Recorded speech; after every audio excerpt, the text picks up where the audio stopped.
Hey, what's up, everybody? This is Manny Bothans, and you're listening to the Manny Bothans is Primary podcast. No, we didn't die out, people. We are back. Just some shit came up. It was quiet, and lots of folks had real life shit to do. So, no hating on them, but we are back. And holy shit, have we got some stuff to talk about. Some shit has gone down. But first, let's go ahead and introduce our modest group of heroes here today. And we'll start our list off at technically the top here with Titleist. Hey, I renamed myself so I could be on top.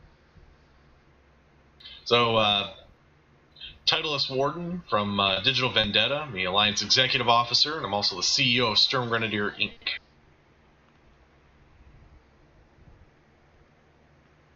Awesome. Spectre.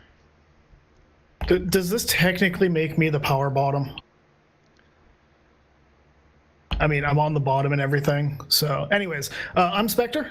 That's, the name in Mumble. I'm Quindus here. I'm a director for the Corporation Blitzkrieg, part of Manifesto Alliance, living in Wicked Creek and engaged in the great what the fuck is going on in the South. You're only the power bottom on depending on how powerful you are. So there's that to consider. Speaking of power, I am Manny Bothans, and I have recently gone mad with it.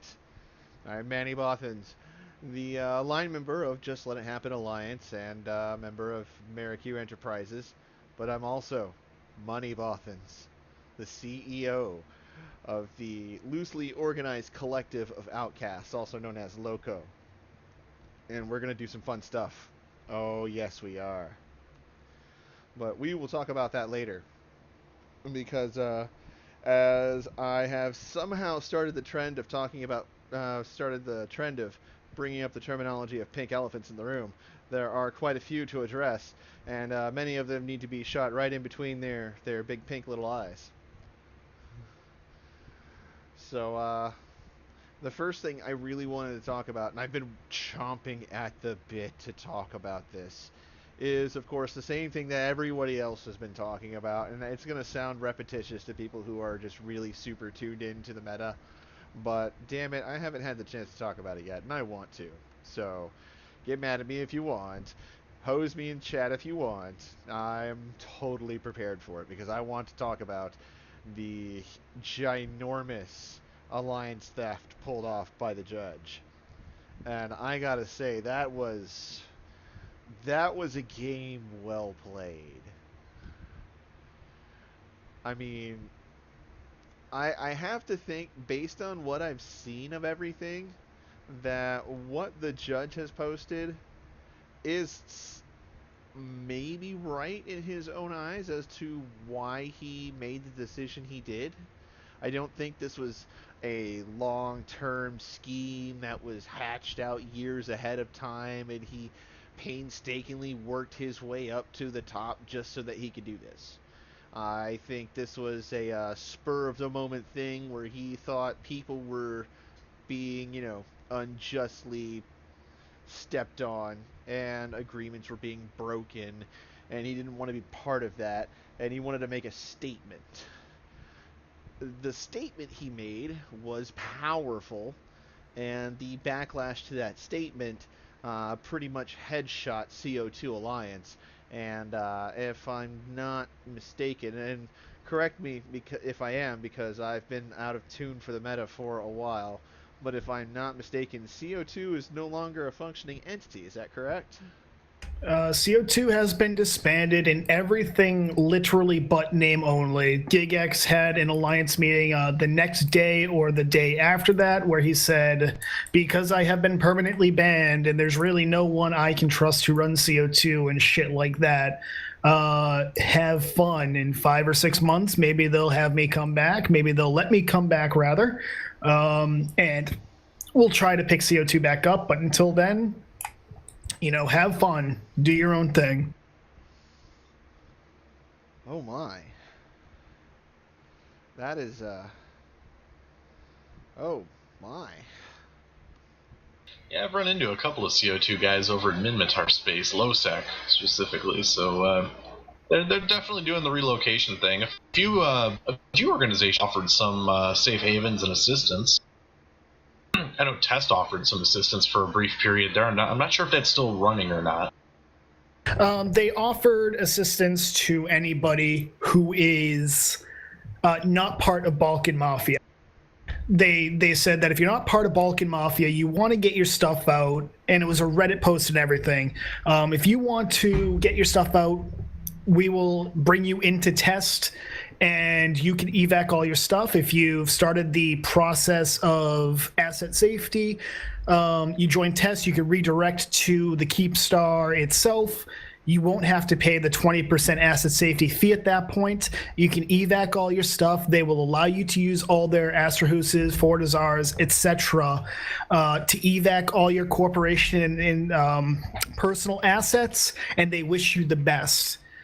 Which was a great meta decision by Test. They've kind of taken a hit in terms of people saying, "Oh, well, can you trust Test?"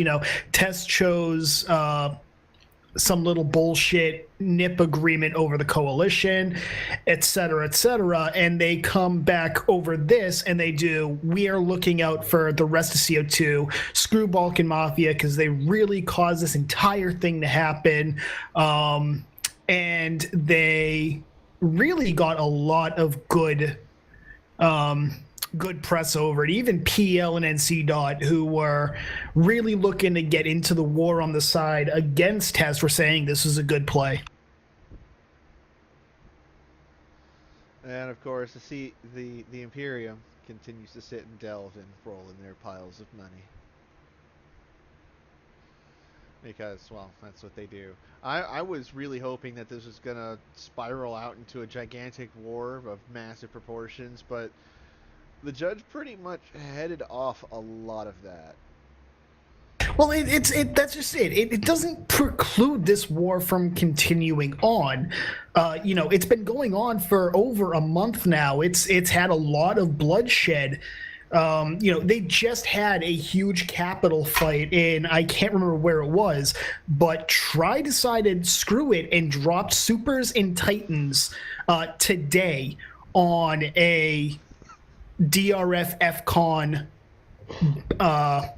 during a fight with DRF and FCON. So it's not necessarily stopping now. Yes, Tri has lost a significant ally, and they are, for all intents and purposes, going it alone at this point. Vanguard has been disbanded. Stella Nova has left. It's pretty much at this point Lumpy and Tri making up what you could consider Vanguard.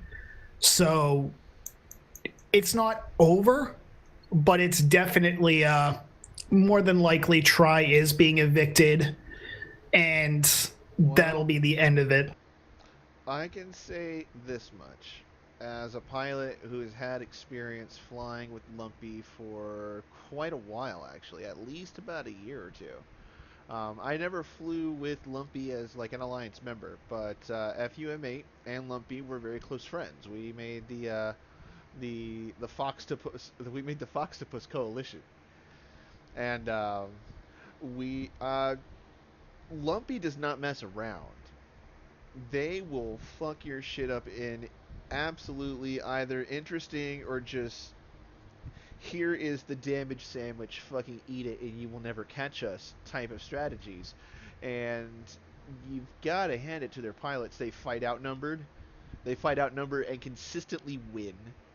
And with that kind of an ally triumvirate, while probably getting most of their space taken away, if they snuggle up real close to Lumpy, they might have a little tiny sliver of space when this is done. Maybe, no, I don't see them being allowed to keep their space. They pretty much burned every bridge in the area, under the auspices of content. That was their claim in June. We're doing this for content, and then it became in September. It was like we really did this because we expected the DRF to invade us, which there was no reason for the DRF to invade them up until the Diplo logs were leaked by Seraph in, what was it, June, I think? I can't remember what it was. It was like Early April July, or May. it was one of those. He leaked them, and then it was like, well, you're planning to, reset Solar and immediately pretty much go at them to fight them. The DRF might take a little bit of exception to, Blue's actively planning to attack them. And that's what really, I think, set the DRF off. And then when Tri actually reset the DRF, they almost immediately join in the fight, join in the war on the side of CO2 against the DRF. I mean, you have to look at it like this. The DRF was likely not going to invade Vanguard space if there was a reset. It's content. As long as Tri wasn't trying to destroy what the DRF had built, they would have been left alone more than likely. They might have had, the content they wanted, but there you go. At the end of the day, though, Tri made the bed, and Test doesn't want them around. The DRF doesn't want them around. Great Wildlands really doesn't want them around for the most part. All the little entities in Wicked Creek and the surrounding space, we don't want them around because they have lied to us and they have treated us like, absolute crap. It's actually kind of funny because Manifesto was kicked from Vanguard for just talking to people that Tri didn't like. We were kicked from that because we were planning to backstab them. There was absolutely no plans to do so. There was no evidence to do so, but Garst wanted a narrative to kick Manifesto like he wanted one for kicking Hades and everybody. So it's kind of funny that what they accused Manifesto of without evidence, we had evidence of them planning to do it to the DRF. It's funny. I don't think Garst came up with any justification to kick us. You guys just weren't fucking doing anything. That's pretty much what it was. Yeah. They cited low activity for Just Let It Happen, and Combat Wombat and Hades, and Manifesto. We didn't have the most active players at the time. It was summer starting and all that, and for the most part we didn't like being dragged into the Vanguard coalition. We were basically told, you guys join the coalition or you're losing all your space. We're giving it to Just Let It Happen and Combat Wombat. And at the end of that, it's understandable that people might be a little upset that this happened, and it might be understandable that we talked to people when we started seeing the people that we actually liked, Hades and TBC and whatnot, being kicked because Captain Patrick Archer and Rune and whatever the fuck her name is, they had a habit of shitting on everybody around them for space for themselves, and then they complain about a lack of content. Fuck that. And that was telegraphed even before that. I remember Marrowbone dropping quite a few logs on Reddit, as I recall, in response to Patrick Archer saying a few things that were generally negative about Hades. It was, look, we were trying to be good content providers, but Tri wanted to go off and go have fun somewhere, and Hades was told to stay put and not do anything and defend the space. Like, you can only keep people around for so long like that. Absolutely. I mean, when Tri went up to Venal to attack Guardians of the Galaxy, all of Tri's space was protected by a lot of the Vanguard members. Just say, right. Not Tri. Right, and sorry, I need some water. Manifesto, we defended their space as well. We weren't a part of Vanguard. We were neutral with Vanguard. If there was a joint op for mutual benefit, we'd all join in. But for the most part, we'd provide content for each other. We defended their space. Stella Nova didn't fucking defend Vanguard space. It was literally falling on Hades, TBC, to an extent Imperius, who joined Drone Federation, or not Drone Federation, the Phoenix Federation, shortly before Manifesto joined Vanguard. It was like all these alliances that weren't part of Vanguard and Hades and defending Tri's space. And then at the end of it, well, we kind of saw where that happened. We kind of saw what happened there. You don't really fucking matter at the end of the day because Tri has no use for you at this point except as content.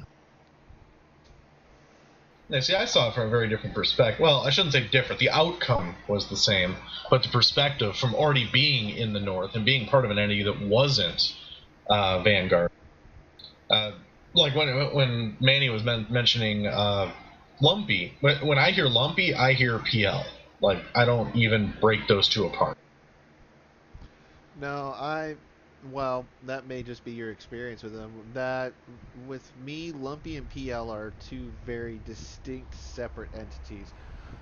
PL, for me, is a bunch of people who are very, very elitist. They have a very, very strict regiment of, achievers go to PL, where Lumpy is really just a model of German efficiency. See, I look at it and go, well, I fought him up in Cobalt Edge recently when they were trying to invade within, in Panic Space. And wouldn't you know it, it's always PL might be around the corner, PL might be around the corner, and there's Lumpy right there. And sure enough, now we're down south. We're fighting down in the FCON area of space there. FCON's home systems, and even just a few hops out, like 5-6 hops out, there's a bunch of PL supercaps just sitting on an Astro House one day, and Lumpy's right around the corner again. They go hand in hand every time. I've never had an experience where Lumpy was there and I didn't think PL's probably waiting. Well, that's also because Lumpy doesn't mind losing, one or two big shiny ships to PL getting bored. Well, it's like they became the favored bat phone. Well, it was kind of interesting. A month ago or something, Horde was coming down to the south for content, and they got in touch with Garst and Captain Patrick Archer with Try and said, "Hey, we're going to third party, but if you pay us, we'll help you out." And Garst and Patrick Archer were like, "What are you fucking talking about? Why would we pay you?" We all know PL and PanFam are coming down, and the minute they do, you take your marching orders from them. And it's actually kind of funny to watch it, because PL has come down and third partied for some of it, and they were going to be on the side of Try and CO2 during this war for all intents and purposes. And the fact that Horde was fighting against Try and CO2 because Garst had insulted Gobbins like that, it was kind of interesting to watch for a bit. And then the whole thing with CO2 happens, and PL kind of says, yeah, we're not going to get involved. Which I have to admit, the crying from Try members on Reddit after the CO2 thing was, oh my god, it was amazing. Wait, so PanFam forces were actually poised to fight each other? Yes. There's a little bit of hesitation there, only because I don't want to say they're poised to fight each other. I think at the end of the day, Horde just would not have been part of any fight in which PL had a significant presence. But if PL wasn't there, then we'd have Horde showing up and doing whatever it is that they're going to do. I don't think the opposite hold true. Would PL hold off on an operation that Horde had involvement in? I honestly can't say I know that. It's one of those things. It might have happened that way. It might not have. I think they would have held off on it, because if you see PL nuking Horde fleets left and right, Horde might have a little bit of problem being able to say, we're part of PanFam at that point, because Goonswarm would capitalize on that. The Karma Fleet does, Goons and Karma Fleet, that doesn't happen here. Join the Imperium, and you would probably have a decent exodus of Horde members who would go to Karma Fleet if they saw that, because they would be thoroughly demoralized. Big Daddy PL is beating our asses, and where's the loyalty there, kind of thing. Okay.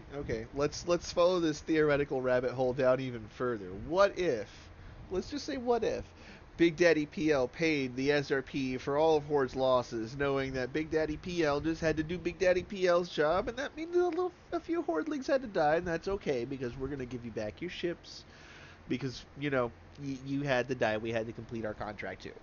No hard feelings, right?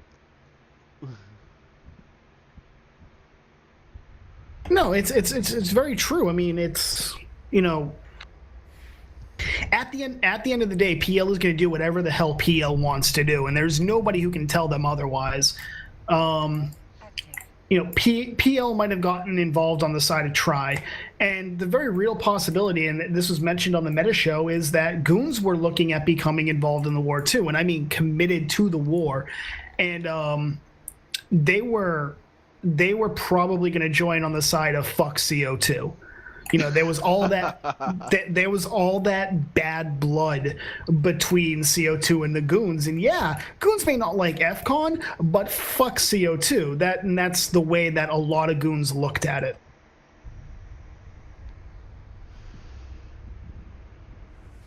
That sounds pretty accurate. I don't think I can add anything to that. That sounds pretty right. I mean, I'm taking it from the mouth of people in the know in the Imperium, that Imperium was going to probably become involved on the side of not CO2. And that's really the best way to put it. There was like no talk about third partying or something, giving them some plausible deniability, and then nuking the crap out of CO2 fleets and say, no, we're just a third party. No, it was going to be a, hey, guess what, CO2? Guess what, CO2? I carved out a new kitchen knife holder, and now it's GigX's face. Exactly, and at the end, and this thing happening with CO2, I kind of like to play a little bit of the meta game where I do a little bit of spying, and I've got a little bit of an intel network myself, and I like to sometimes do some spreadsheets and say, okay, what are the possible outcomes of the war? What are the possible end results and stuff? And I put down, on the list, CO2 disbands. And it was one of those things that I said, not very likely. And then it's like, CO2 disbands, oh crap, because high-level Diplo, who everybody expected was 100%, except for Aerith and whatnot, and the people in Goon Swarm leadership, we all thought Judge was absolutely 100%, loyal to Gigs. And then this happens, and it's like, well, the thing that I did not expect to happen happened, and in a way that I legitimately did not even contemplate.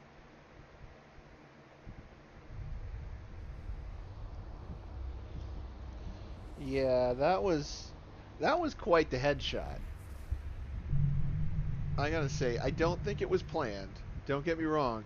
People are gonna say that was planned. He streamed that knowing that GigX was gonna lose his shit in Alliance chat. Oh no! And no, I don't think it was planned. But no, there's no way it was planned. Done, that was one hell of a headshot, even if it was accidental ringing off the church bell headshot. Well, at the beginning, you can make the argument that it was heat of the moment kind of thing, and I think that if he had left it there, if he had said something stupid, within an hour or two, he'd been woken up. Okay, he had been woken up after getting like 2 or 3 hours of sleep. Because say what you will about GigX, the guy was committed to his alliance, quote unquote.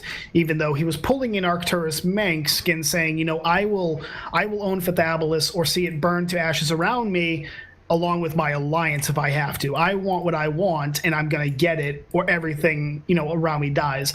And that's not a good way to run anything, whether you like it or not. But when he started convoying Judge on alts 7 hours after it had happened, that's, even I have to say, that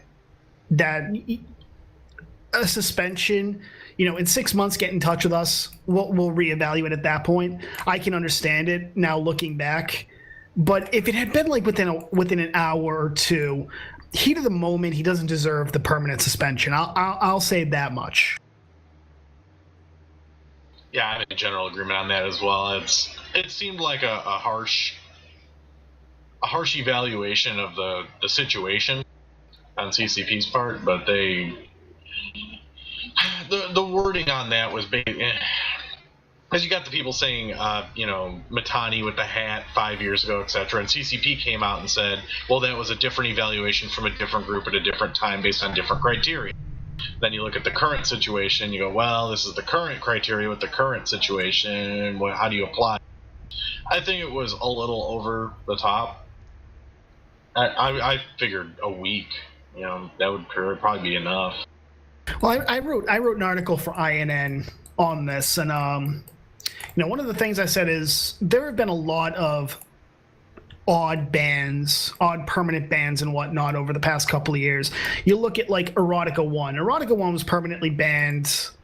A lot of what he did was known about to CCP, and it got picked up by mainstream media, the mainstream gaming press, and all of a sudden he gets a permanent suspension under, honestly, I would argue, dubious excuses. That's not to say that CCP has the right to ban you at any time with or without reason. That's part of the EULA. It's kind of a catch-all. But it seemed like in order to get a response from CCP, it definitely seemed like you had to threaten them with a black eye in terms of PR. And when we look at what happened to the Matani, people like to say, oh, he got a permanent suspension, then he apologized, and it was reduced to a 30-day suspension. No, it was... he got a 30-day suspension after apologizing. There was no permanent suspension to begin with. So, that people need to stop spreading that bullshit. Erotica, but that only came out because Riverini with Eve News 24 decided to call up a friend, Massively OP, I think it was. I can't remember. But he was like, hey, watch this. And it was a fucked up thing, don't get me wrong, but different circumstances. I relate the anecdotal, admittedly, but it was something that happened and something I posted about at the time. In 2012, I was part of Rebirth Dot, which, if you don't know what they were, count your lucky stars. It was cancer. But they were high-sec, quote, mercs, unquote. And the CEO was a loose cannon. He was not right in his mind. He was a soldier who was dishonorably discharged. Don't need to explain why. But he had a temper, and I don't think he was completely all there. And after 2 fleets with him in 2 days where he lost his shit because things didn't go his way, I left and joined his friend in Under the Wings of Fury. And because people were leaving his corporation and joining his former friend, he decided to rage deck us. So we laughed about it. We went and did our thing. We're in Perimeter the next day when the war is live. He's shitting up local, saying, he's not going to fight our fleet when he only has 3 guys on with 10 neutralogy. And we just laughed and we said, you know what? Okay, fine. We'll go shit up your Merc thread, because that was like the one thing that he cared about. And the minute he said that, he says to Zero Threat, who he was friends with, who he had cookouts with, he lived like 30 minutes away or something.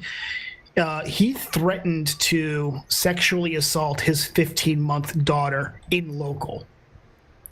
And the response from CC... Yeah. And we reported that immediately because we immediately knew that's a valid threat. He knows where he lives and all that, and he's not all there. We immediately responded to that. Within a good 15 minutes, a GM responded and said, we're taking care of it. They suspended Kai 86 right there, and it was a 30-day suspension. They only suspended one character, though, not his alts that we had given them information on.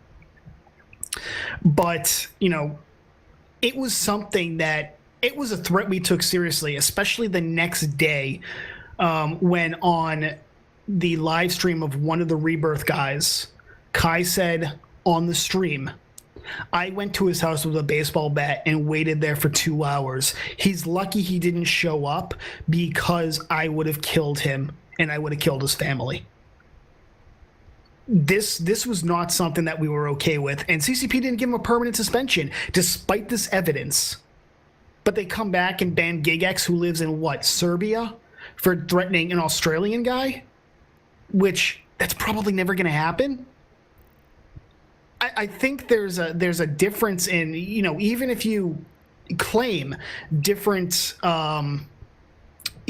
metrics, you would think that making threats like that you could carry out, and saying that you were going to carry it out, you would think that was a permanent suspension. No, they didn't do anything.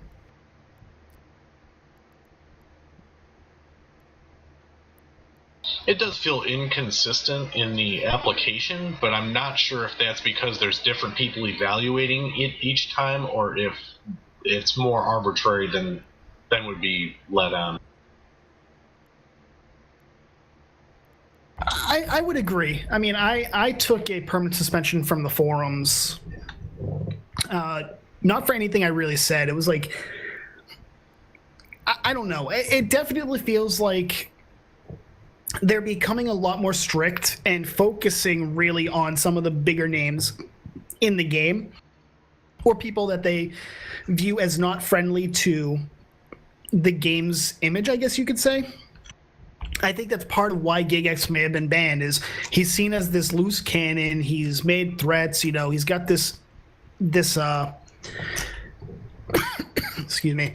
He's got this history, and very much like why they gave Mitani a 30-day suspension last in 2012. I think it was because it was going to give them a black eye, but also they wanted to kind of cut that off in a way. Like my whole belief is that the part of the reason they banned Mitani was, you know, this happened right after Monocle Gate, and Mitani had been able to use. You need ammo in your rocket launchers, by the way. He used the mainstream gaming media to give CCP a black eye, and I think this was kind of their way of getting back at him a little bit.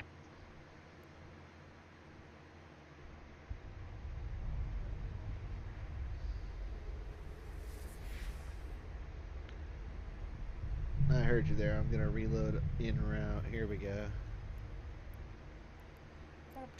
I'm like watching the stream, like, you know, rocket launchers only work if you have ammo. Well, don't worry. I also have drones, and this is a worm, so there's also that. Right.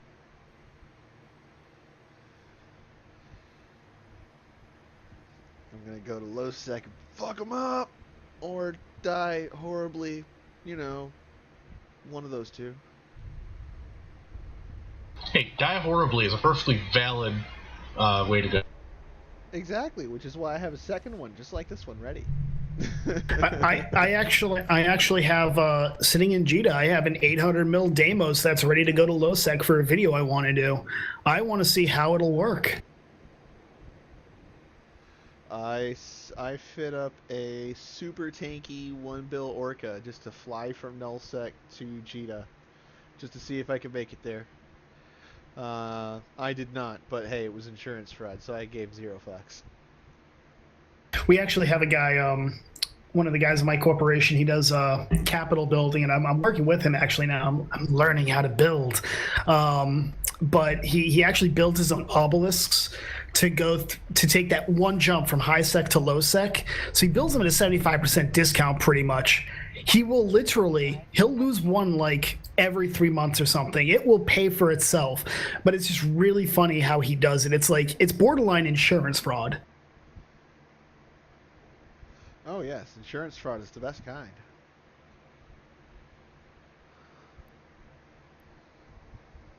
Kind of fraud I prefer. I'd prefer not to lose most ships in the first place, but relocation fees are expensive. This is fair. That Orca was never going to get out of low sec in one piece. So rather than let the insurance contract lapse on it, which it was going to do in 3 days, after going through asset safety and all that bullshit, I decided I'm going to tank this thing out as much as I can and just fly it as far as it will go. Because I've already paid the insurance on it, it lapses in 3 days, why the fuck not?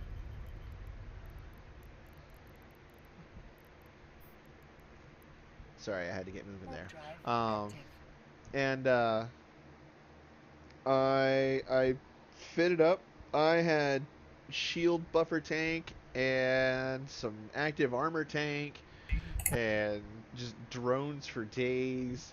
I had shield boosts. I had an armor rep boost on there for after the shields failed. No, I'm talking about the command module boosters. And I fell into the gate camp going into the last nullsec system, and well, I made them work for about a half an hour to get that kill mail. They just kept whining. Why is your ship so why are you armor repping? I'm like, dude, gotta make you work for it, man. But Are you yeah, making thanks. friends? Exactly. I'm making friends. I'm making work for it. Yep. And then of course I thanked them for the boatload of money that they just got me, and I exploded. Well, that's how you have to do it. I mean, I've got a Chronos sitting in high sec. That's a shits and giggles kind of thing. I put it together because I wanted to test out a theory. By the way, my Chronos can rep 110% of its armor every freaking 5 seconds. So, yeah, I proved the theory.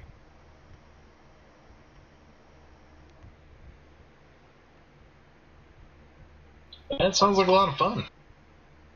Yeah, I made a permatanking Chronos with 1200 DPS, and it will rep 110% of its armor every 5 seconds. I need to be banned. This has to be some type of exploit, you know? Never. You'll just get rebalanced. Sorry about that. I said, don't worry, you'll get rebalanced. Give it time. Yeah, one day the Nerf bat will come for you, and it will hit you right square in the balls, and you will cry, and we will get to enjoy your delicious tears. And thus the circle of tears continues. Speaking of which, where's my Drake update? I thought they announced something coming up soon. I don't know if it was Drake. I remember they were going to be doing a pass on like the alpha ships. Ooh, yeah. In fact, they've actually got some info out on that. Let me pull that up real quick. Excellent, because I haven't fucking looked at it. I'm not going to lie to you. I just know there's a Garistus Titan that's been leaked. I know that I want the Angel Carrier when it comes out. I also want a Vendetta, but I'm probably not getting that. Why not? They're only about, 90 bill to build and produce? Yeah, ask me how much I have to my name right now. I'm gonna guess 150 bill. You're on the Manny Bothans show. You're somebody. Okay, we'll pretend I have 150 bill. I had 228 bill at one point. And then you had to give it back? Or? No, it was I won 228 bill off of one of the gambling websites. Legitimately. I actually had to contact CCP GMs to make sure that that I wasn't going to be flagged for RMT. And Falcon himself responded and said, "No, we'll just attach this and say you absolutely want it. You attach a screenshot and everything, so there's nothing suspicious about this." So that was the first time I actually had ISK, and then I bought stuff for friends, and now I'm poor again. Why wasn't I your friend? I don't know. Okay, I found our balance update. Alright, so they're doing some frigate, destroyer, and cruiser balance changes for all the ships that alphas can fly. And they started off with what once was my absolute favorite ship of all time, the one that I flew when I was flying with red and blue. Red versus blue, I should say. You mind linking this? You mind linking to it? I would like to read it with you. Mumble. Alright, so the Rifter. They are taking away a high slot. They are giving it a low slot. And this is the sort of changes that you're going to see here. There's not big sweeping changes that are going on here. Next we got the Dragoon. It's also losing a high slot. It's gaining a mid slot, and it's gaining 5 CPU. The Corax is going to lose 150,000 mass, and it's also going to gain 50 base shield HP. Before we go any further, Yep. Can we just now talk about the Corax possibly being a competent destroyer all of a sudden? Don't get my hopes up. I said possibly. Well, Continue. we had some guys who were... you know what? Actually, if you don't mind cutting into this for a moment, I'd rather discuss that for a moment. So, I had a few guys that ran some notes on that, and apparently even with the mass adjustment, the speed change is still grossly under where it needs to be. Well, Caldari ships have never been all that fast to begin with. Yeah, but this is like suck levels of speed, whereas it was just terrible before, and now it's just bad. Well, it should help out at least a little bit in big fleet engagements where you've got to keep your folks aligned. Align time should go down a lot with this. And the 50 bonus shield HP, not too much to sneeze at when we're looking at destroyer hulls. Yeah, They're getting a tank bonus on a destroyer. What? I know, right? Those things are supposed to be made out of tissue paper. well, that one had extra tissue. They just stuff a little bit back in, you know. They upgraded from a cheap Walmart brand to Scott. They got that They got that floor. They got that 4-ply with pillows. Nice. Okay, continue. All right. So next up, we got the arbitrator. I think what's the arbitrator? Is that a Amar? It's the Amar E-War boat, T1 cruiser. Okay, it's a cruiser. It's getting 120 power grid, 45 CPU, so you're going to get a little bit more fitting room. You're also going to get an extra launcher slot, and it's going to get an extra 20 kilometers to its lock range. I'm actually kind of looking forward to that. I loved flying the Arbitrator, even before the changes. And the Arbitrator is kind of one of those E-War boats that people severely underestimate. It has a relatively decent drone bay. It's getting an extra launcher slot. I mean, it could actually be. In a small gang, it could turn the battle a lot easier at this point, which I am excited about. The fact it's getting an additional 20-kilometer lock range, I can understand them doing that. I mean, you're talking about if the rapid light changes do not happen, it will be a rapid light boat, and it will need that 20K lock range in order to hit things at any reasonable.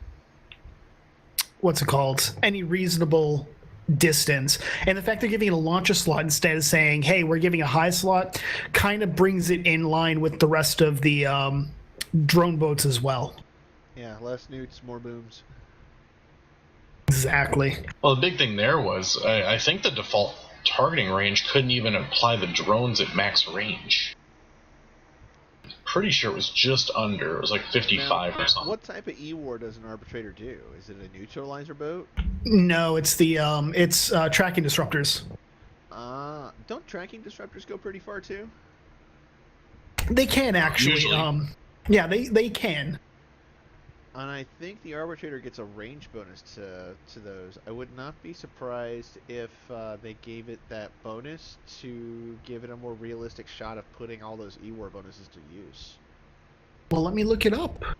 Open up some PIFA. Arbitrator, 7.5% bonus to weapon disruptor effectiveness, and 10% bonus to drone damage, hit points, and mining yield. So doesn't get a range bonus, but the range is noticeable on tracking disruptors anyways.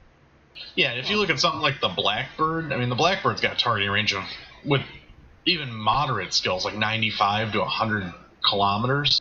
Yeah, but the Blackbird also gets a very distinct E-War range bonus. Yeah, the range bonus is ridiculous on that thing. With Tech 1 low slots, I'm pretty sure you can jam 70 out perfectly. And you can jam like 120 to 130 out with fall off included. I mean, I'd point out that the what is it, Force Recons?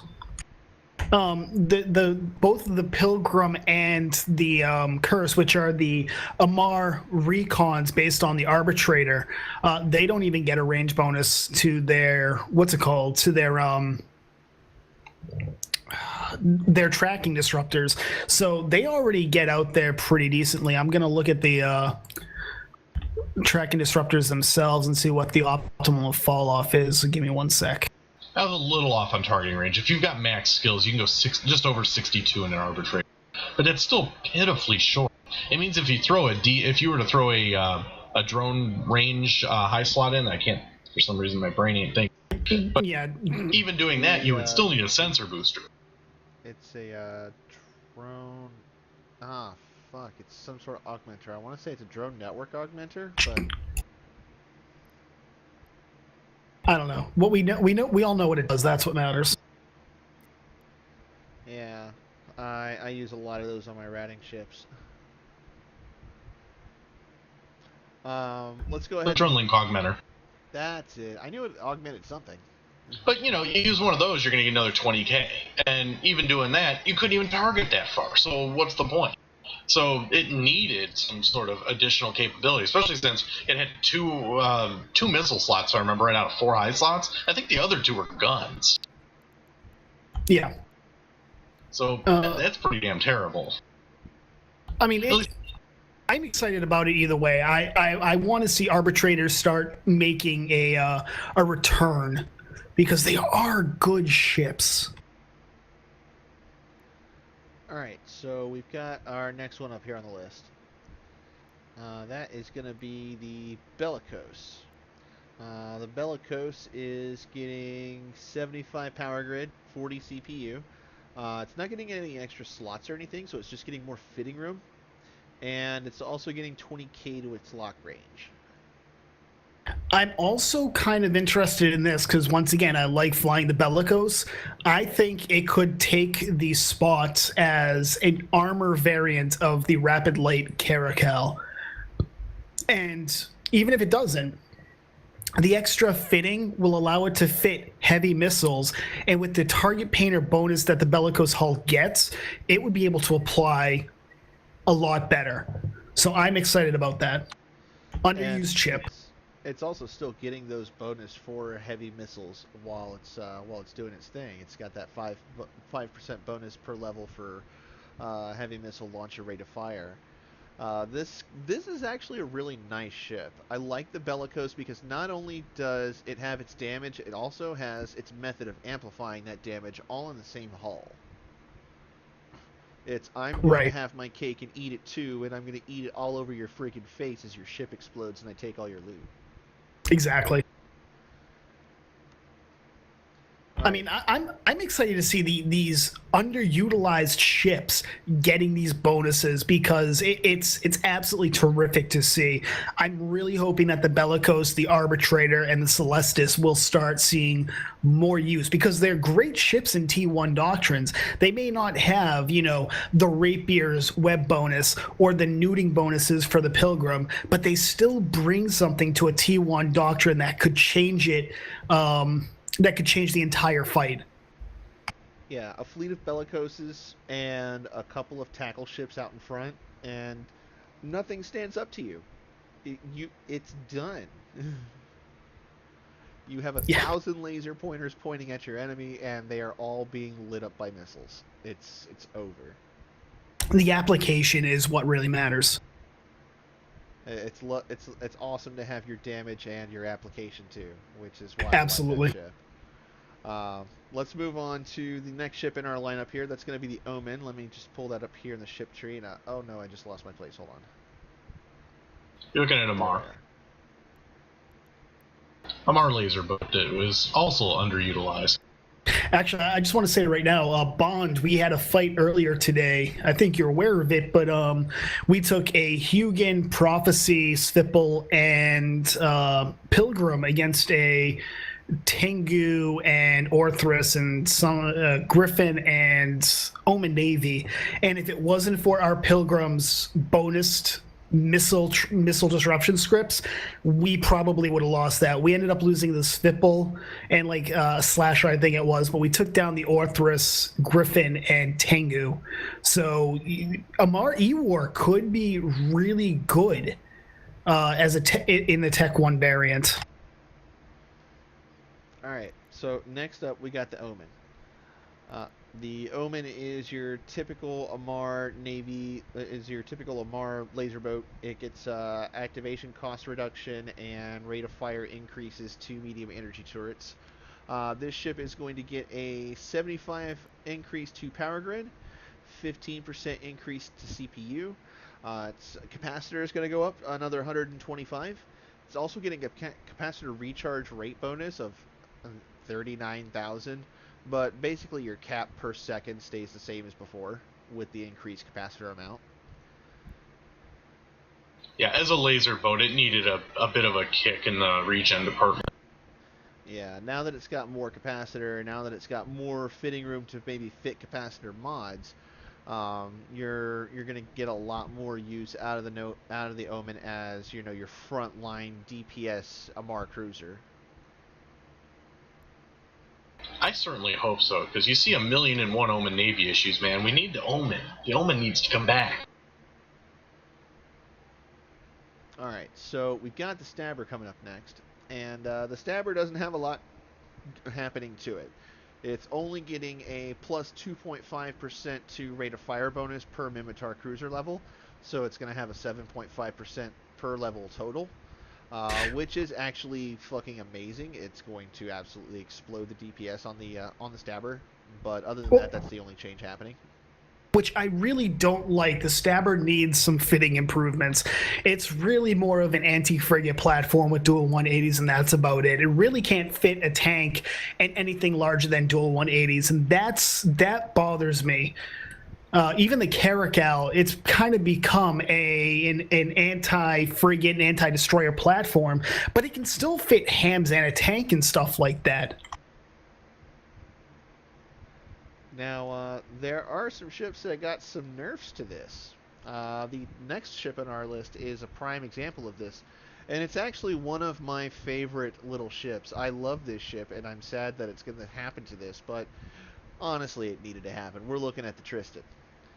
The Tristan is getting 88,000 mass added to it.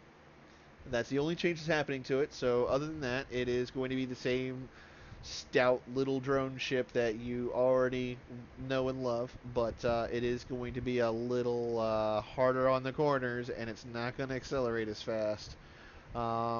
They're hoping that with the increase in mass that other pilots will have more of a hope of catching the damn thing. Right. That which is good. I've heard, I haven't been in faction warfare for a long time, but I've heard Tristans have really kind of stolen the meta in faction warfare. Well, I mean, hell, not even in faction warfare. I have a Tristan set up to run missions, and I was running through the Sisters of Eve arc. I ran through 90% of that arc through with that Tristan. I upshipped to an Algos for the very last mission because that last dude has fucking shield reps for days. And I still got him into half armor before I was like, fuck this shit, because I have to go back and rep up and reload on nanite repair paste because I was repping like a beast for this. But still, the Tristan is a stout little ship. I love the damn thing. What I'm really looking forward to is Imperial Navy Slicers will have a chance to win. Well, what will the Firetail look like? I used to fly the Firetail as an anti-nano ship, and it did a really great job before the changes. And now it's got a couple of things it can do, but for the most part, I haven't touched it in a while. I kind of want to see them start looking at like the Merlin and Kestrel and stuff like that. But hey, we'll take what we can right now. Now, next up is, I think it's the last ship on my list here, but it is also the next ship that is going to get a nerf. And we're looking at the base Vexor. It's not getting a huge nerf, but it is big enough. It is getting a decrease of 100 power grid. It's going to make big tank and oversized prop a little bit more difficult to do on a standard Vexor. I think they're trying to kill some of the AFK alpha ratting capability with that. Yeah, but they're hitting the base Vexor, not the Vexor Navy, where it's really noticeable. And again, the Vexor Navy is like a more 10 times the cost. 10 times the cost, but you get a huge increase with just being able to fit a full flight of heavy drones. Yeah, but I don't think alphas can do that. Alphas can pilot the ship. I don't believe they can use heavy drones, though. Oh, yeah. Those are battleship-sized weapon systems, and I don't think they do battleships, do they? Can they? I was told they could. Mediums was all they could do as a Galente Alpha. I could take a look. I got a Galente Alpha sitting here. I got a Galente too, just sitting here, and I can pull up my skills. Here. Well, look at the items, Republic Fleet Bouncers or Berserkers or whatever. That's what'll let you know. I guess that would be the easier way to look, and Pytho would let me know too. I mean, really, who knows the ins and outs of the alpha skills? I don't see an Omega only tag on this. Now, it might just be that this particular tune's an Omega, but that I don't see the tag. I'll give you a moment. Like I said, I'll log in my Galente character here and see if see what it says. I got it. Ogre 1 has an Omega only tag. Well, there you go. Okay, so it is the medium drones that make it better, plus the extra fitting and tank and whatnot. I mean, still, let me double check the Navy Vexor. As you noted, the ratting capability of the VNI, the primary benefit was that you could drop those heavies. It really made a difference on the battleships in a lot of those sites. So. They did. They absolutely did. They still also had slightly better, I think maybe slightly better base resistances. I might be wrong on that, but they still had more base fitting than the regular variant. So they were still more suited to that oversized tank, oversized prop mod way of ratting. They absolutely did. It's the fitting and everything, because the faction ships get better fitting for the most part. But I believe the Vexor Navy also got drone speed and tracking.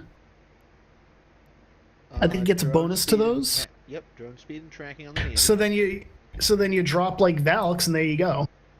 You drop Valks, and they'll hit frigates no problem. And the Vexor had just drone damage and medium hybrid turret damage, so there goes that. Yeah, the VNI was definitely your primary just drone boat, which also opened up a lot of fitting room. You didn't have to fit those turrets on there. You could fit, drone navs, drone damage amplifiers, oversized prop, and a big shield tank. Yep.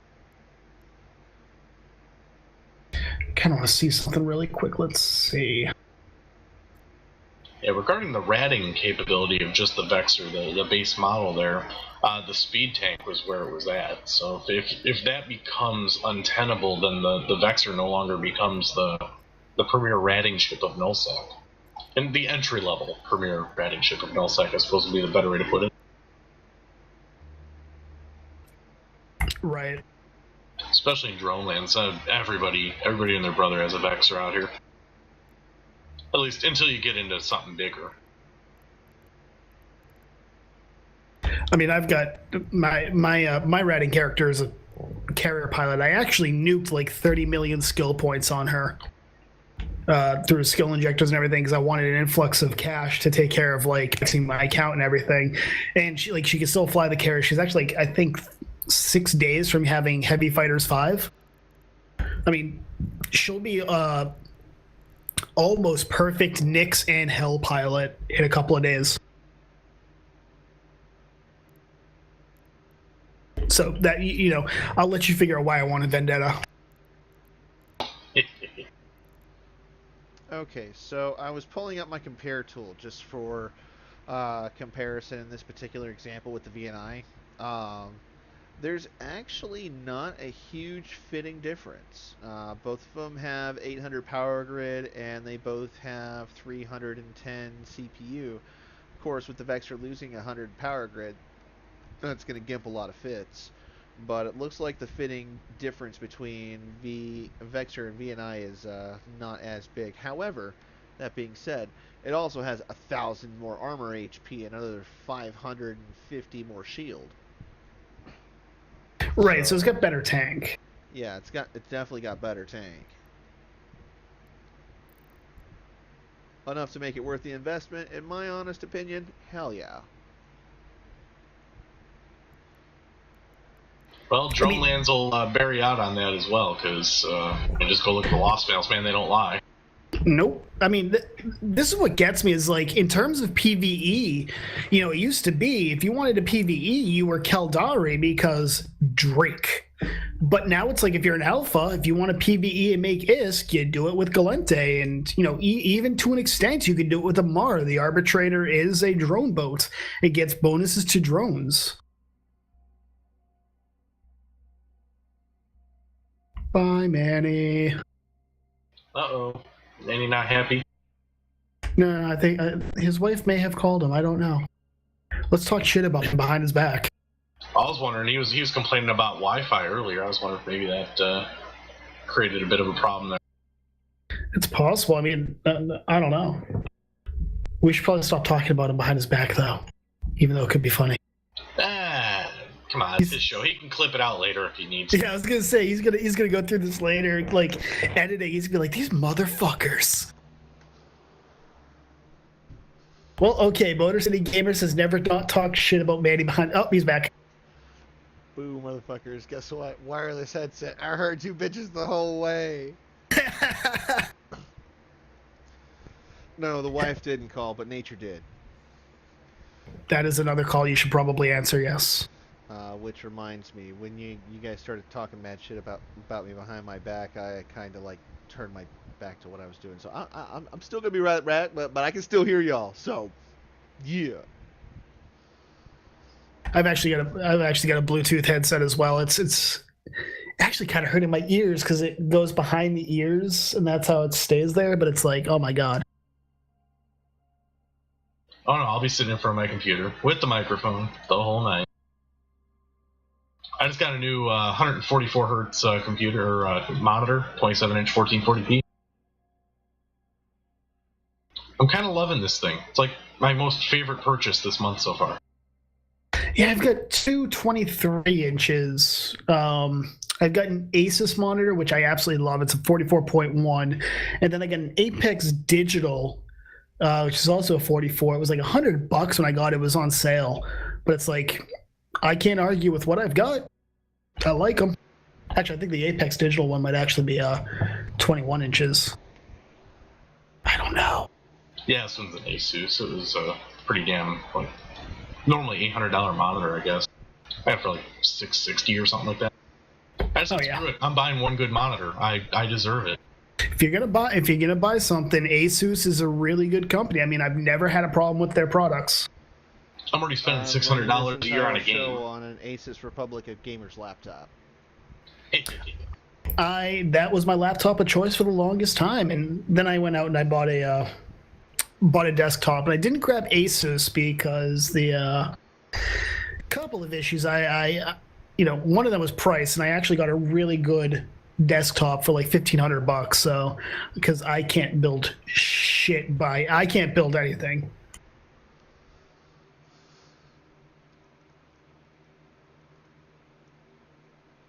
Oh, I very much enjoy building a computer, and the little guy I got sitting right on the side of my desk here is going to totally get an overhaul here in the next probably 2 months. Somewhere between Halloween and Thanksgiving, I'm thinking I'll probably rebuild everything or just put a whole new machine together.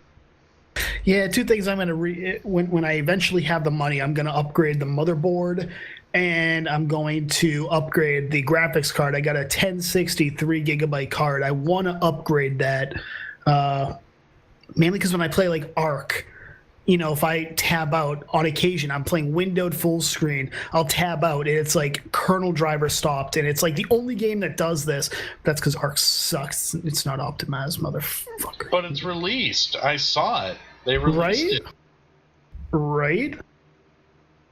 Yeah, it's... Yeah, my guys are waiting for me to mention that I paid off my house last month, so... Well, congratulations. I've probably mentioned it on here at least once already, but now I've got money to do things like build a new computer out of nowhere. I'm just like, hey, this week I'm going to build a computer. That's what the computer monitor was. It was this week. I went, yeah, I want a computer monitor. So I just went out and got one, and I felt awesome. I'm gonna reward myself for paying off my mortgage by actually buying things I want. It's amazing. So this is now the Manny Bothans Tech Support and Hardware Enthusiast Show. Well, of course not, because we don't have Indian accents. I'm sorry. That should have been. Thank you for calling Microsoft Tech Support. I'm going to stop before we get in trouble. We can't get in trouble for that. I'm not going to threaten to cut off your hands. I mean, wait. I have to say, the best part of it was the judge playing the meta jokes. He responded on Discord as Stuntonia, I think it was. Just like, Stuntonia, nobody cares about you. And if I were to goon fuck you, I can count on one hand the number of people who would care. And I have no hands. I did read that. That was great. It was I'm just like, oh my god.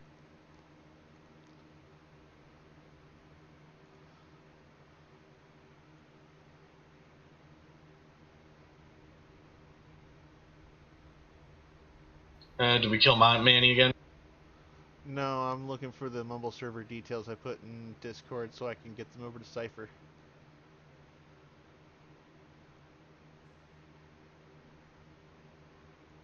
Would you like me to send the Mumble credentials to you? It's pretty bad when you own the Mumble server and you can't even remember the info. Yeah.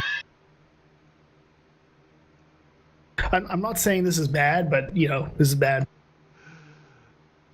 I got it. I just figured I already got it typed out somewhere. I could just copy pasta. I just had to find it first.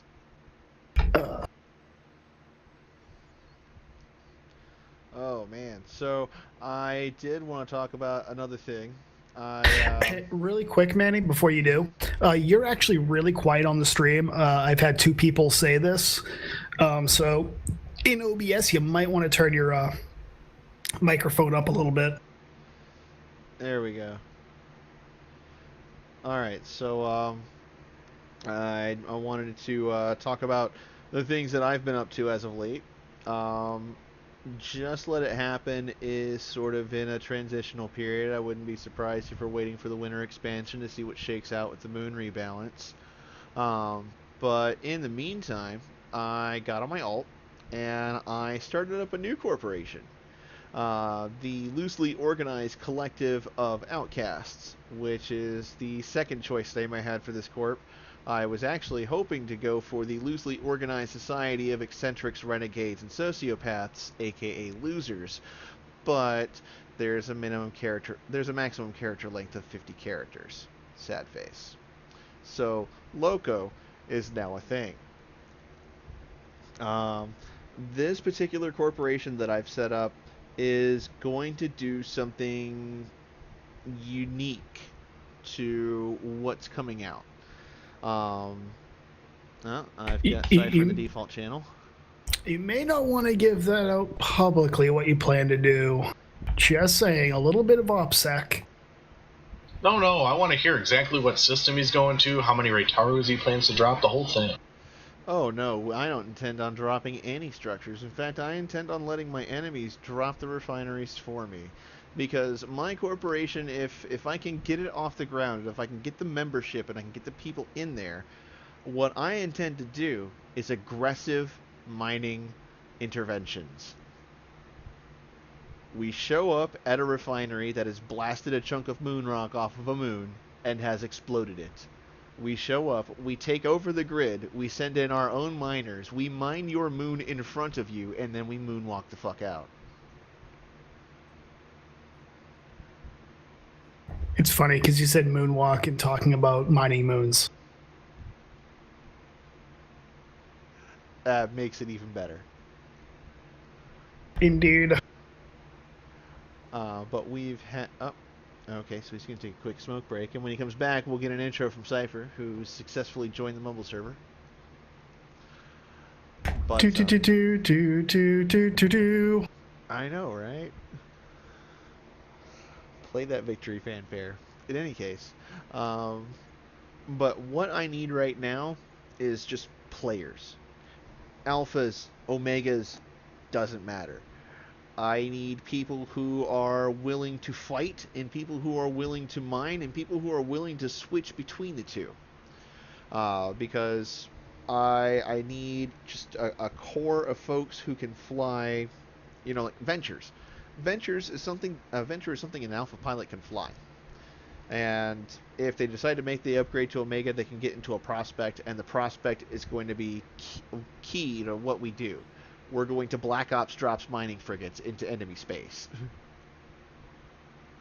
The question I have to ask is this entire thing, have they actually said if it's going to be like gas mining and whatnot?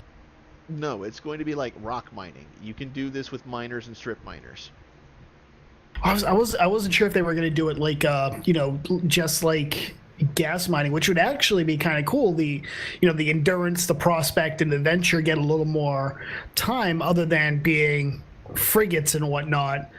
They get a little bit more effectiveness outside of specific, niches. Well, in this particular case, the prospect is going to come into its own in our operations because it gets an ore mining bonus and it can go through a Black Ops bridge. Now, this I've seen in several scenarios. There's several Blopsing groups that use those for hunting almost exclusively at this point. Well, I intend on having a couple hunters to gimp their mining output, and a bunch of folks who are just there to mine rocks and run the fuck away if they're ever targeted. I mean, I use my hunter as a T3 cruiser. I'm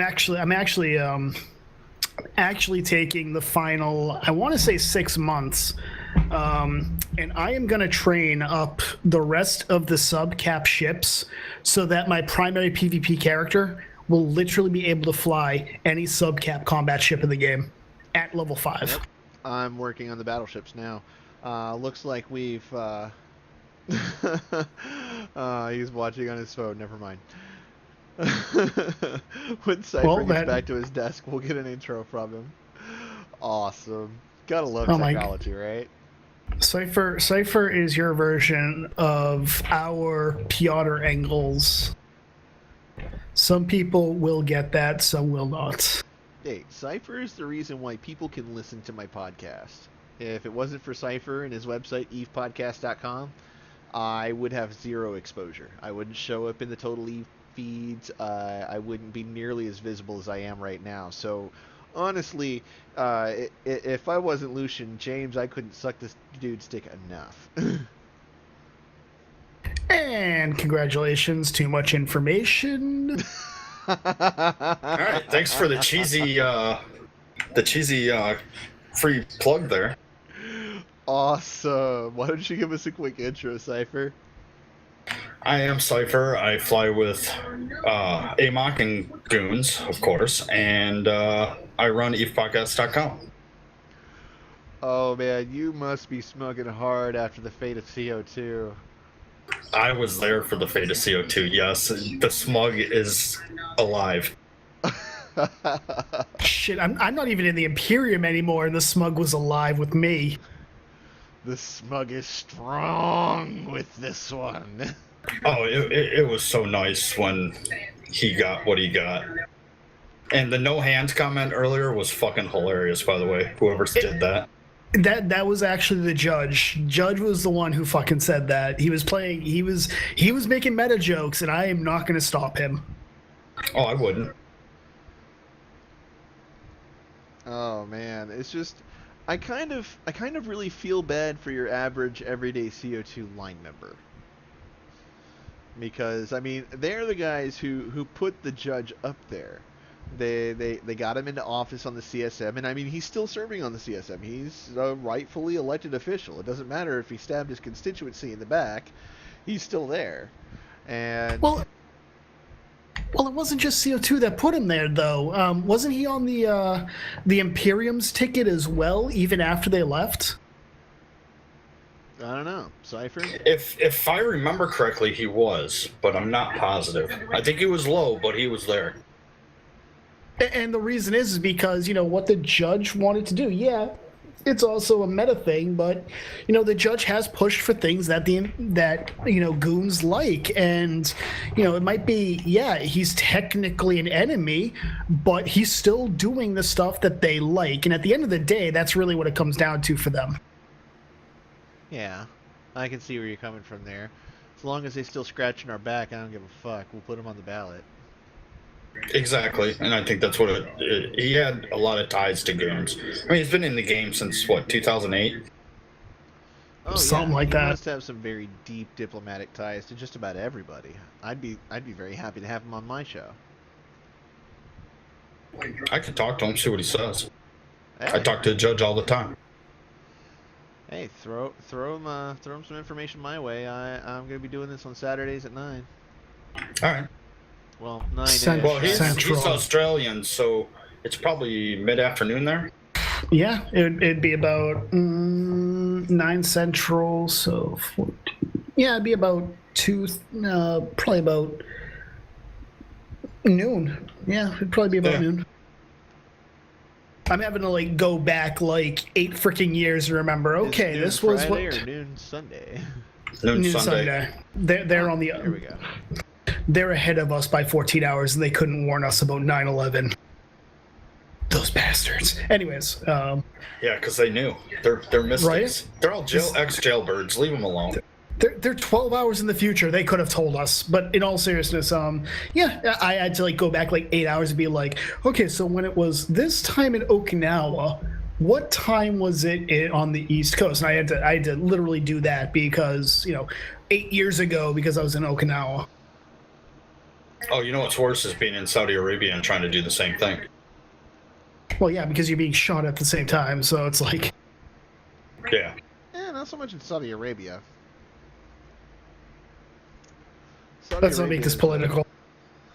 Hey, can I give a shout out early? I just want to thank everybody who's declared war on the Goonstorm Federation. We appreciate that. Oh man, what happened this time? No, I've got a notification history of like 5 or 6 different corporations who or alliances or corporations who declared war on us. Now here's the real question.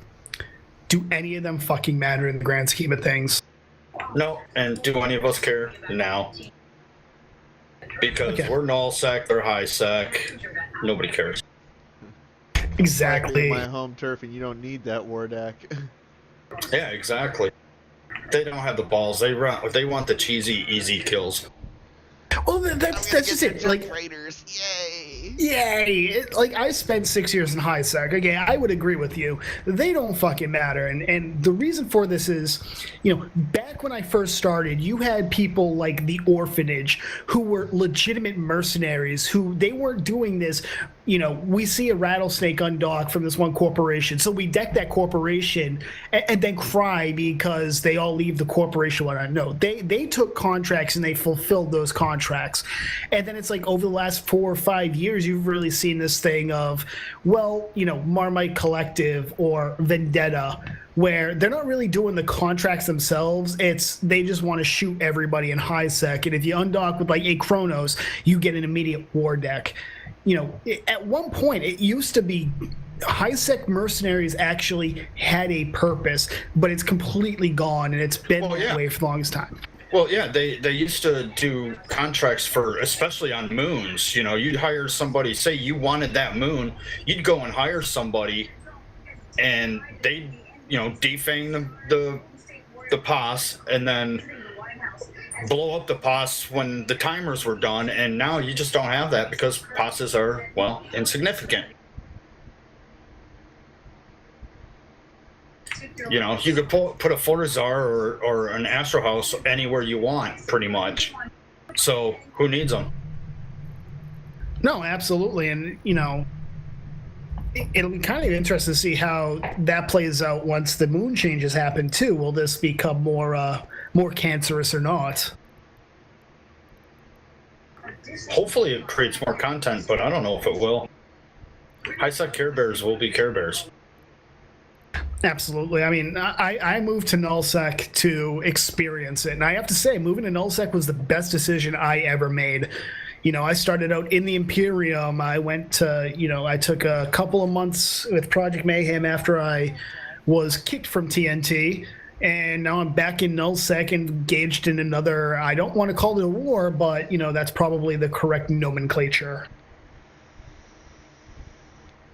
Who are you flying with now, then? Against the indigenous natives.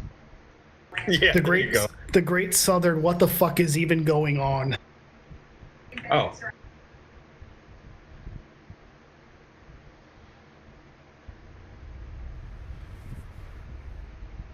Alright, so I gotta ask, who here present has corp leadership / recruiting experience? I would have none of that. I have several years of experience in that area. And I'm being as sarcastic as I can be. Well, I figured I would leverage the one advantage I have over every other puppy out there, and that I know people who have done things. How do you get your name out there without painting a giant fucking bullseye on your back?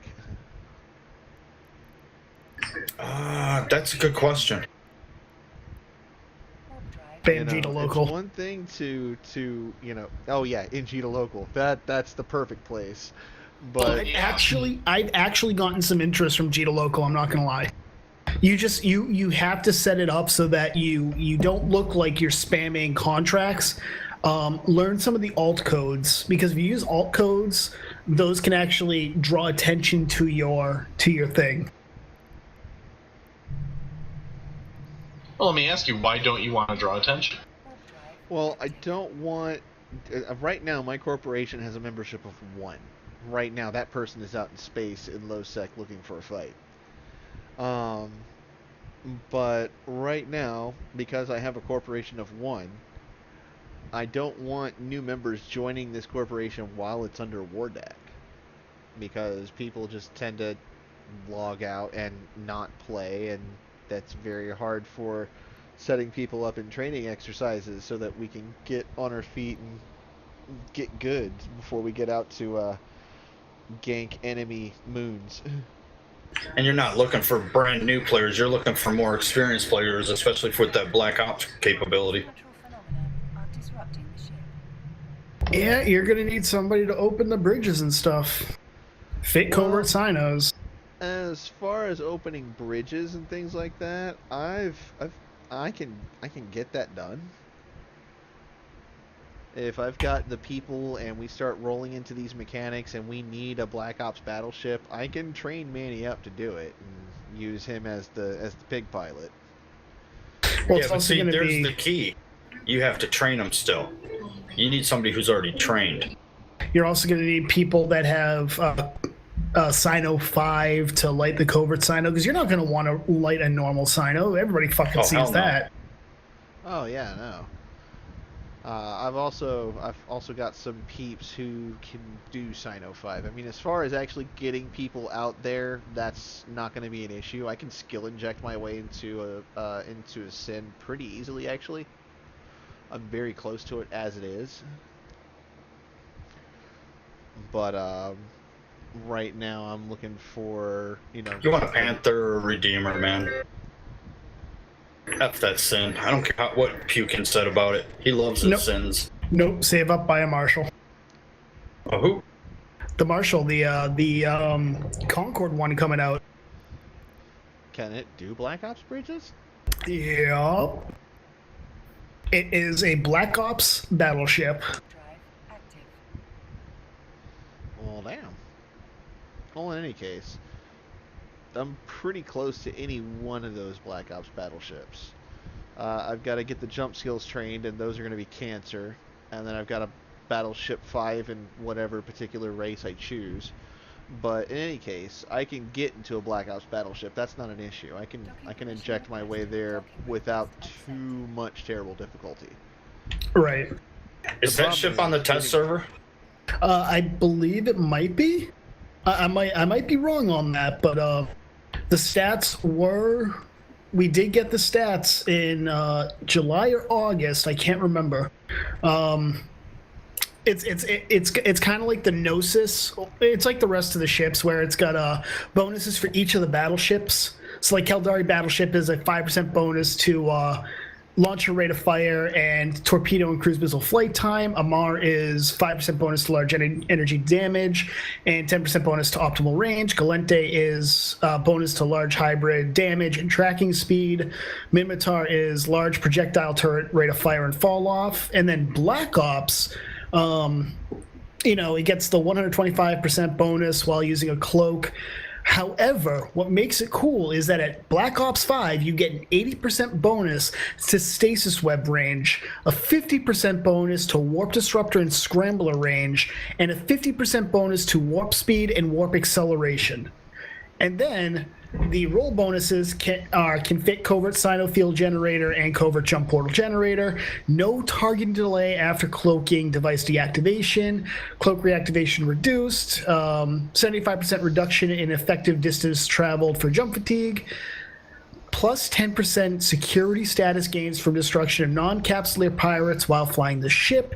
And the most important, armor repairer and shield booster effectiveness increased by a percentage equal to 10 times pilot's security status with a floor of 0% and a ceiling of 50%.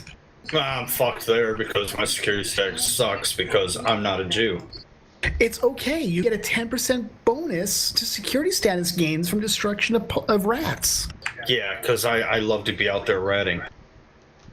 But it actually kind of looks cool because this ship will be a competent bridge. It can bridge, it can cloak. It could possibly be a competent PvE ship. It's got a bonus to active tank. It'll be interesting. It'll be expensive as shit, but it'll be interesting.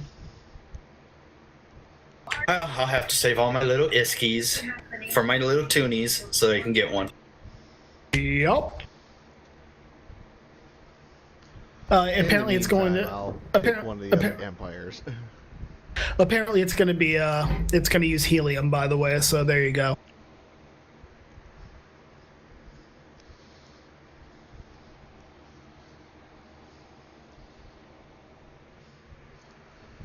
Yep, no war deckers in 1DQ. Just wanted to spit that out.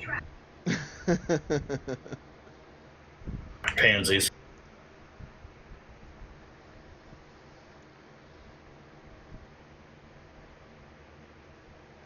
Yeah, no, you don't expect them to be anywhere outside of the main thoroughways or the I don't. undocks of the major trade hubs. I mean, they. What's funny is, we get war decked every time, and you guys who are in the Imperium know this. We always got war decked when it was time for Jitta. Yeah, and Hulkageddon. We'd always get war decked for that.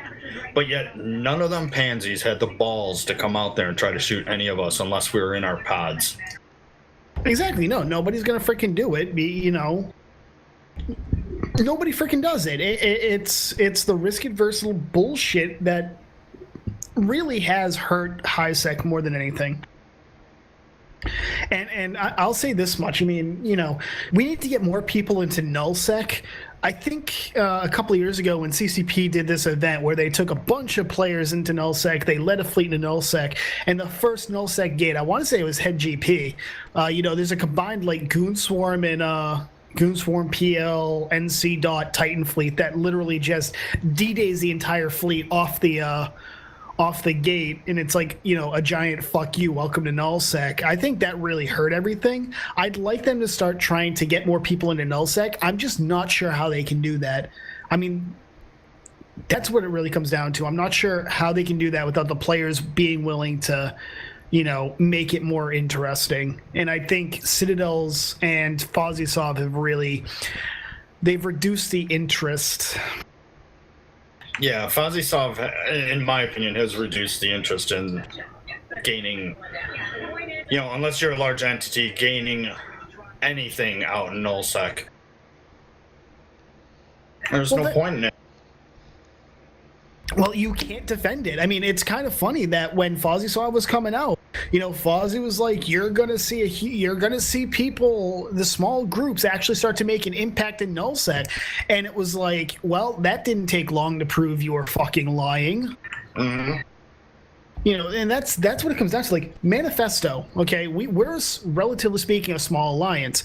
We are an independent alliance. We're not part of any coalition. Yeah, we fall technically under the DRF sphere of influence, but we're not part of the DRF. We're not officially blue with the DRF. We're not officially blue with Test. We hold our own space. That's debatable, but it's if you do not have these massive bad foes you can call on, you're not going to hold your space for much longer. Exactly.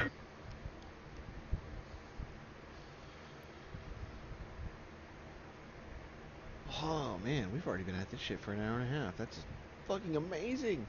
I haven't even got. Oh, did I come in really late? Yeah, I tend to start my show at 9 Central.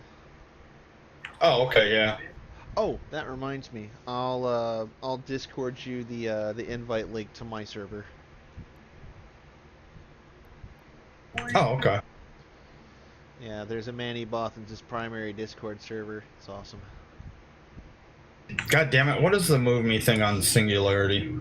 Is it just channel move me? Yeah, I think so. Or slash move me in a system name. Ah, yeah, there we go.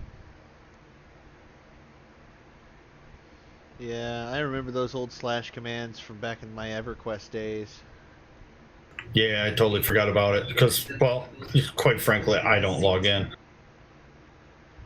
Except for I did log in during the hell camp of CO2 because, you know, I Who just didn't had fucking to. log in from the goons at that point? Not many people didn't. Exactly. I think we even saw the Mitani. I don't know about that, but I saw close to 300 goons in system at all times. I mean, I was actually on talking in stations during that entire thing.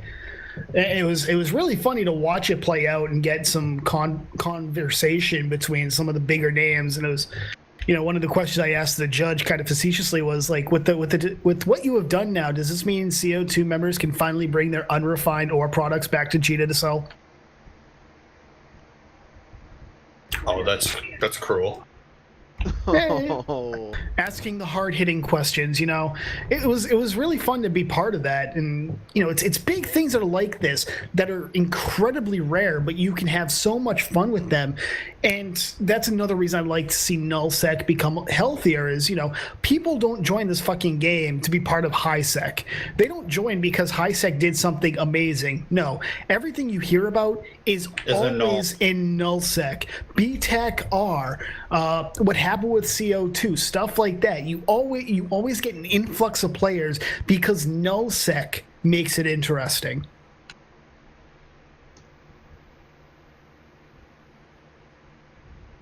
No, that's totally true. I mean, I don't even know how Empire could even attempt at doing something in greatness about it to make people want to join it. I don't think it could. You know, it's a good place when you're starting out. Don't get me wrong. I spent like 6 years in highsec. I lived in nullsec a little bit, but for the most part, I stayed in highsec. And I'll say right now, I said it earlier, moving to nullsec was the best decision I have made. I found a corporation that I absolutely love being part of. It's probably my absolute favorite corporation I've been in since starting to play this game. And, you know, nullsec has been absolutely 100% enjoyable for me, even though this entire fucking war is a snooze fest now that Try is kind of being pushed out and whatnot. But you know what? Nullsec has been absolutely... It's been more fun than highsec ever was.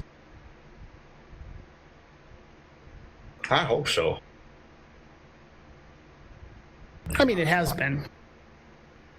I mean, Yeah. nullsec, there's so many less restrictions. I mean, yeah, you get restrictions, i.e. bubbles and crap like that, but other than that, there's no restrictions out there. Don't shoot blues. Okay. No, shoot blues. Message vile rat. Rip Sean. Yep. Actually, I've actually taken, you know that court mechanic that they rolled out with a little while ago, where you can make it illegal to shoot people. Yeah. I've actually found a real use for that, and it's training. Let's say, for example, like tackle training, where you've got a whole bunch of newbies in frigates, and you've got somebody in a battleship that is ready to blow up any frigate that tries to tackle it. You have one newbie get a dual invite from the battleship pilot. They accept, and they go and they try to tackle the battleship. They successfully tackle the battleship and establish an orbit. Yay, they win. If not, they explode in a glorious fireball, and I replace their ship because I'm such a nice guy. Yeah, I don't replace people's ships. That's pointless.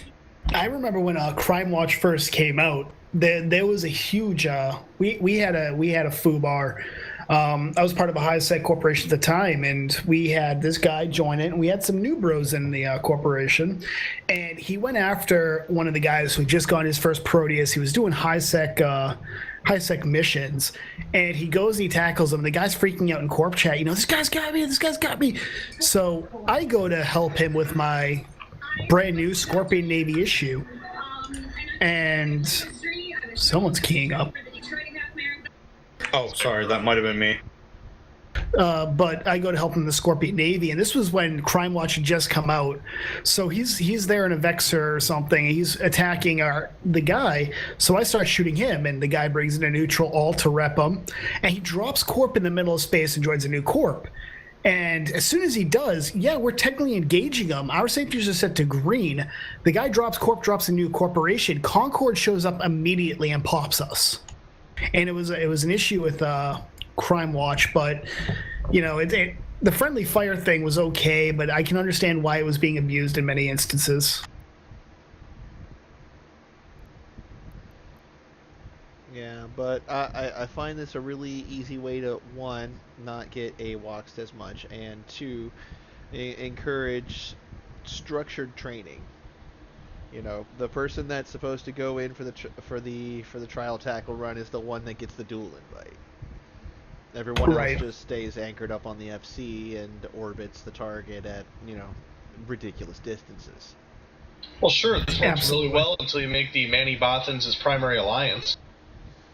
Yeah, I don't intend on making such an alliance. I intend on making my corporation into an effective force and either joining an existing alliance, hopefully maybe just let it happen, if they'll have us, or, if not, some other alliance out in Nullsec who could make use of our unique talents. I can definitely see there being a market for the services of aggressive miners.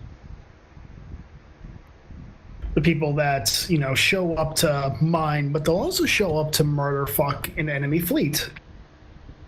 Well, not just that. It's people who will show up to mine while murder fucking an enemy fleet because we're mining their resources. The true definition of aggressive mining. We control the fleet we control the grid in front of your refinery, and we mine your Mugu in front of you.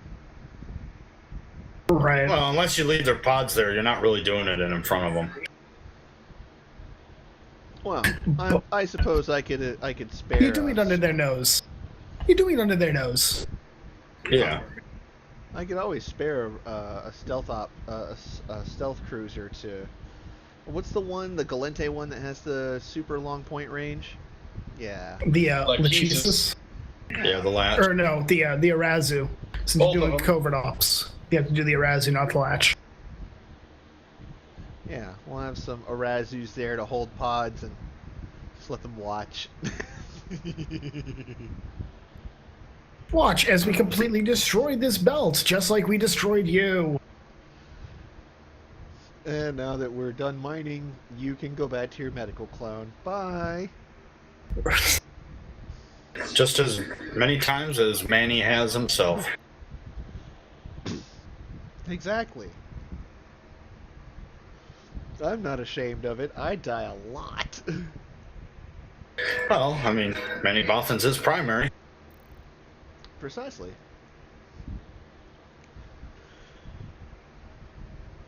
But yeah, it will be good to look through some corp applications and get some people in on this. You can find our corp recruiting ad in the recruiting system. It's for LOCO, L0CO, the loosely organized collective of outcasts. Because someone had LOCO already taken. Damn it. He's the real enemy here. We should find him and kill him. Yeah. We should. In game, of course, not in real life. CCP, Precisely. please don't ban me. Exactly. No bans, please. We want to kill his corp, not him. We didn't threaten anyone's hands. Exactly. Yeah, as long as we don't mention the hands, we're good. Okay. Oh yeah, we draw the line at body parts. Well, unless we want you to stop from procreating, they may make an exception there. Yeah, but a good swift kick could do just as much damage. That is true.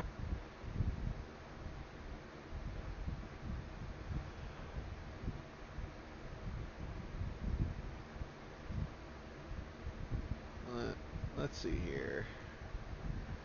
Could have sworn there was something else I wanted to talk about here. Spy. Your first recruit's going to be a spy.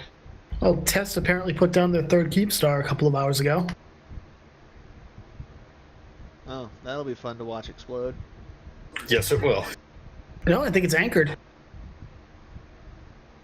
Doesn't mean it won't explode, just not tomorrow. Right, that's fair. Yeah. That's fair. I don't know the current status of it. I don't know if it's already down or not or what. Well, apparently it's anchored, so there you go.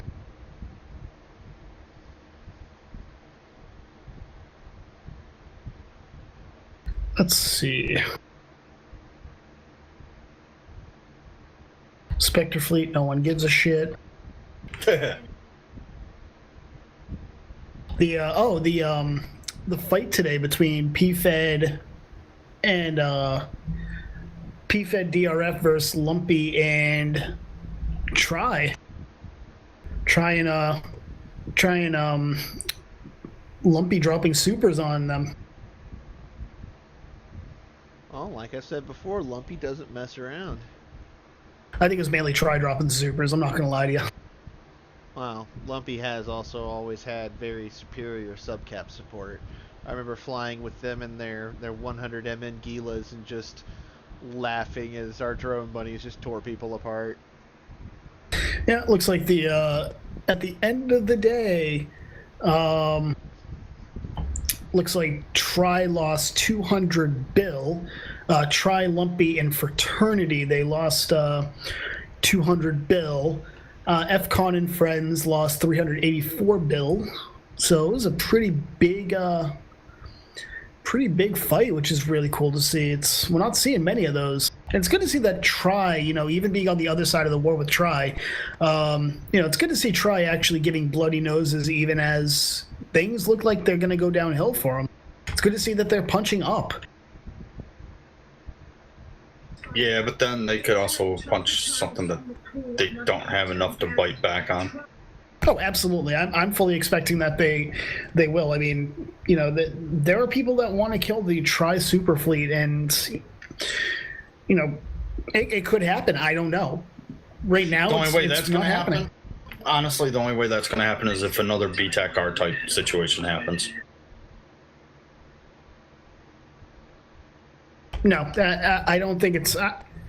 Goons could get involved. I don't know. Tess might decide one day, you know what? Let's do this, and they drop their super fleet, and we have a legitimate super on super fight going on, and that would be really fun to watch. If you don't mind the 10% tie dye. Oh god, that would be sexy as fuck. Just to read the butcher's bill for that fight.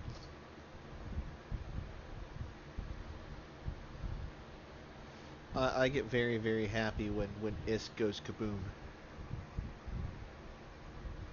Oh yeah, I'm sure like all the miners in Delve also, get excited.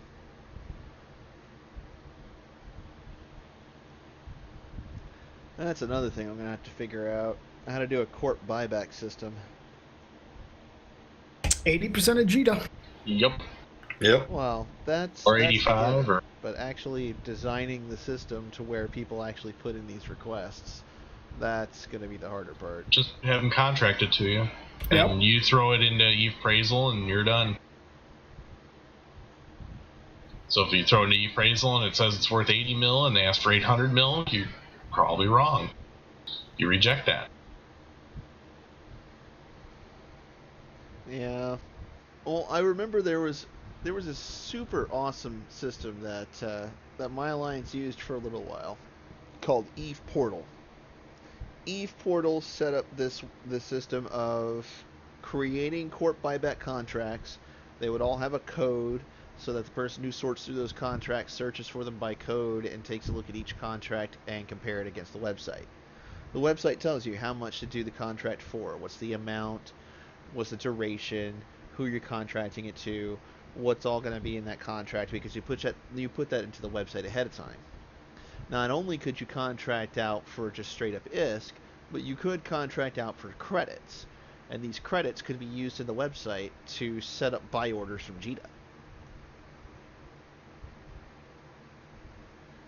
And it was super duper handy, and I want to make something like that because it was awesome.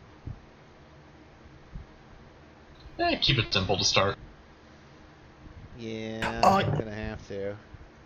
You know, I've been playing this game for 8 years now, and I just learned about arguably the coolest thing about this is, have you been to Malea? MOLEA.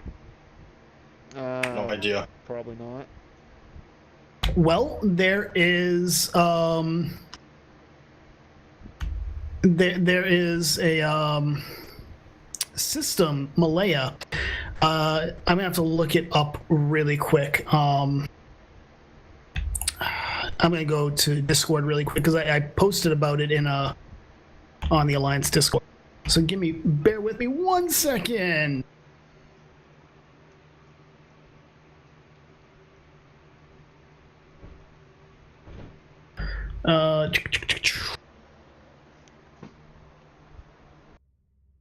Bond, find it for me. Where the fudge is it? Well, with your new iPhone 8, you could just ask Siri. I ain't asking Siri jack shit. But anyways, there was this ended up finding out that there's a cemetery with not jet cans, but small containers around a pause, and it's literally a cemetery where you can go, you can drop it, and you can rename it for a loved one or a player who died in the game, or who died in real life. And CCP has actually made it so that at downtime or when everything's supposed to be cleared, this specific area isn't cleared out. Nothing despawns from there. Oh, nice. I found out about that yesterday because somebody actually posted a thread on our Eve where he went to the Eve gate and he found a can jettisoned right by it, and it I want to say it was a can in memory of the guy's grandmother who had passed away. And I'm going to tell you right now, that's the first time a thread on Reddit has actually caused the onion cutting ninjas to show their fucking faces.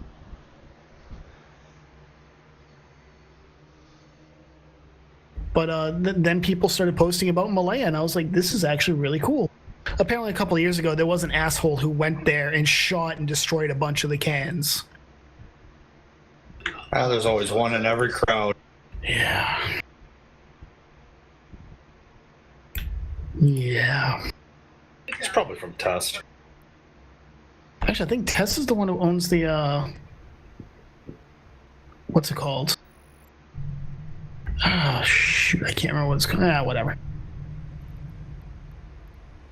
Oh, apparently Serpentis are getting a new carrier.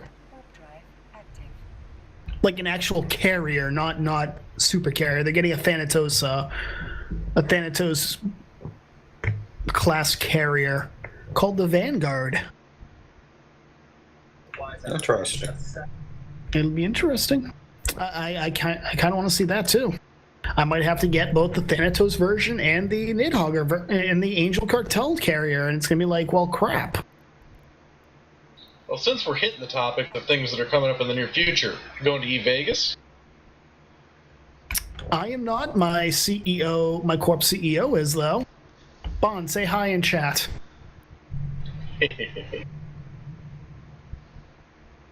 Yeah, I'll be out there.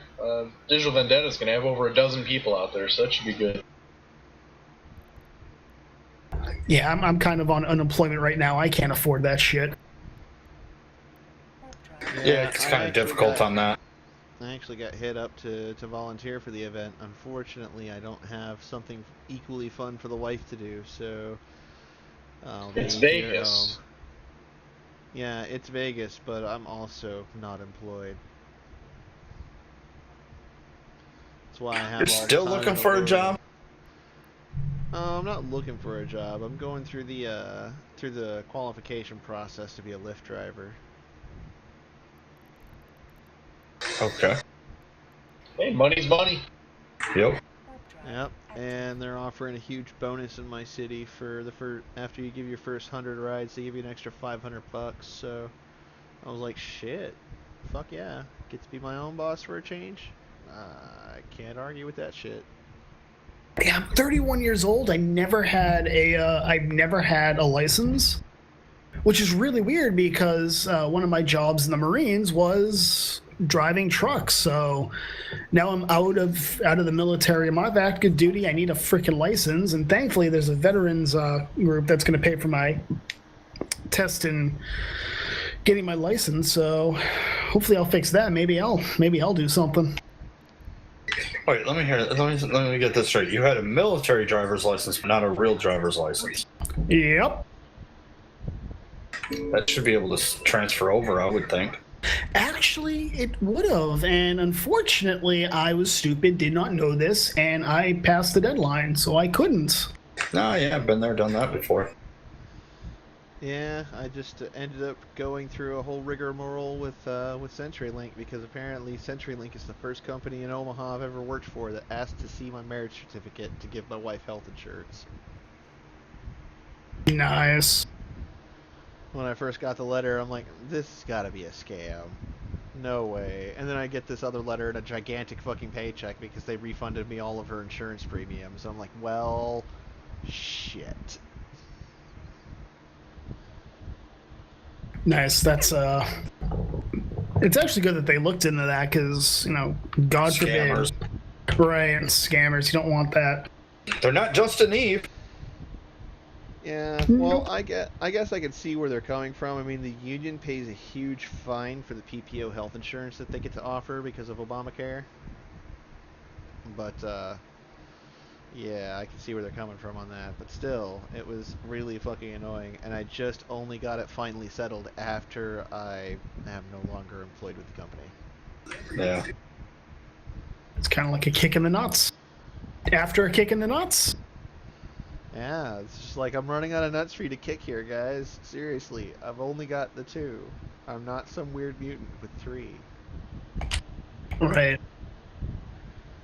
Although that guy would probably have some rage issues. That would be correct.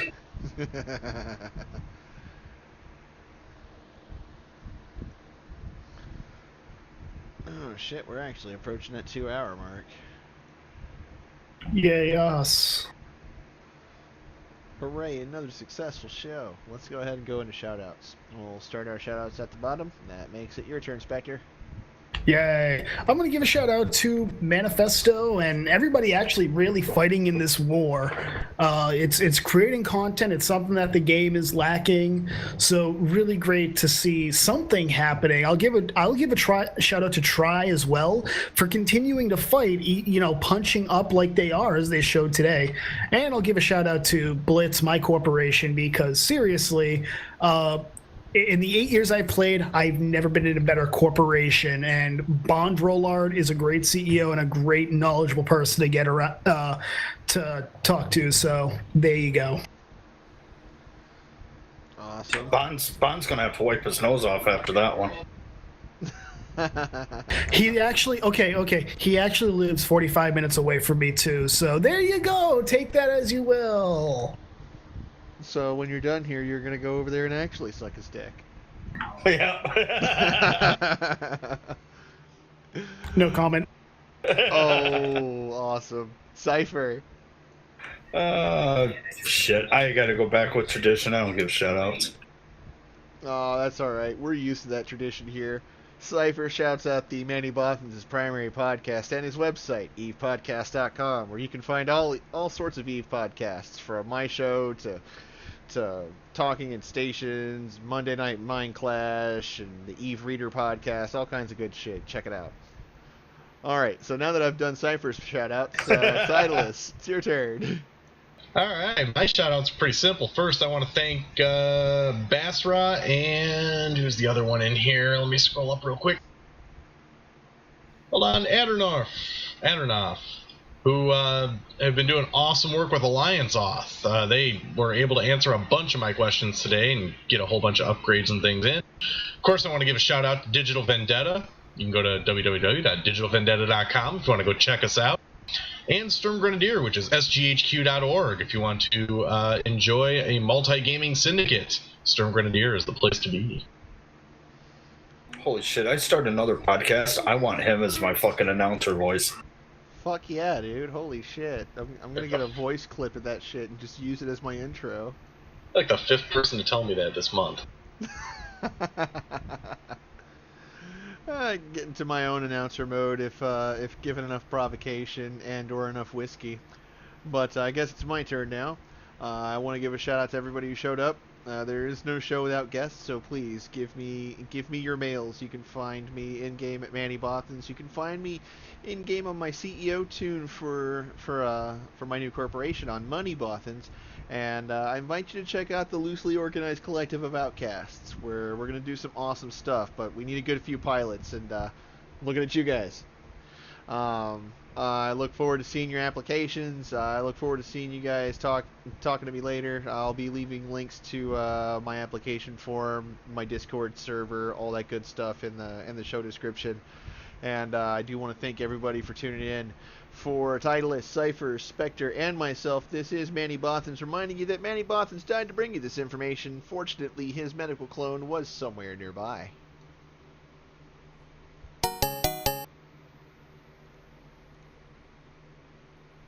Woo! It's time to eat ice cream and drink more alcohol.